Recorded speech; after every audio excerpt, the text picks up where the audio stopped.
बड़ी खबर, भारतीय सेना को आज मेक इन इंडिया के तहत 12 शॉर्ट स्पैन ब्रिजिंग सिस्टम मिल गए हैं। ब्रिजिंग सिस्टम सेना को भौगोलिक बाधाएं जैसे नदी, नहर या फिर पहाड़ी जगहों पर पुलनुमा व्यवस्था के जरिए आगे बढ़ने में मदद करते हैं। 10 मीटर लंबी ये मशीन भारत में ही तैयार की गई है। ये 12 ब्रिजिंग सिस्टम अभी सेनाओं को विशेष तौर पर पाकिस्तान के साथ लगने वाली पश्चिमी सीमाओं पर इस्तेमाल करने के लिए दिए जा रहे हैं।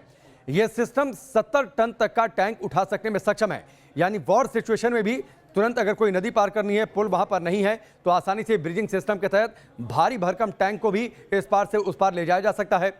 इस खास मौके पर सेना प्रमुख जनरल नरवणे भी मौजूद थे। उन्होंने कहा कि इस ब्रिज के शामिल होने से सेना की ताकत में और इजाफा होगा। ये तस्वीरें आप देखिए, जो अब से थोड़ी देर पहले की तस्वीरें हैं।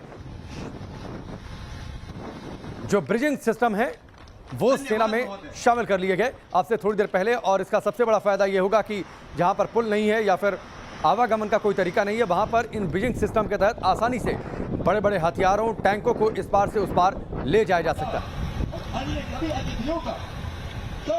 सिस्टम को भारतीय सेना में शामिल करने के अवसर पर आने के लिए धन्यवाद प्रकट करता हूं। तो 12 शॉर्ट स्पैन ब्रिजिंग सिस्टम भारतीय सेना को मिल गए हैं। इससे भारतीय सेना की ताकत और खासतौर पर जो दुर्गम परिस्थितियां होती हैं, उन दुर्गम परिस्थितियों में ये ब्रिजिंग सिस्टम बेहद सहायक होंगे। सुनिए इस मौके पर जनरल नरवणे ने क्या कुछ कहा। 10 मीटर शॉर्ट स्पैन ब्रिज को इंडियन आर्मी में शामिल करने के लिए ये शॉर्ट स्पैन ब्रिज पूरा इंडिया में बना है।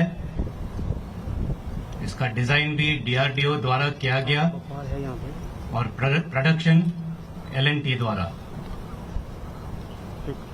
और ये हमारा आत्मनिर्भर भारत के लक्ष्य का एक और सफलपूर्वक कदम है। इसके लिए मैं सभी जो इसमें शामिल थे, scientist, engineers, development team, industry partner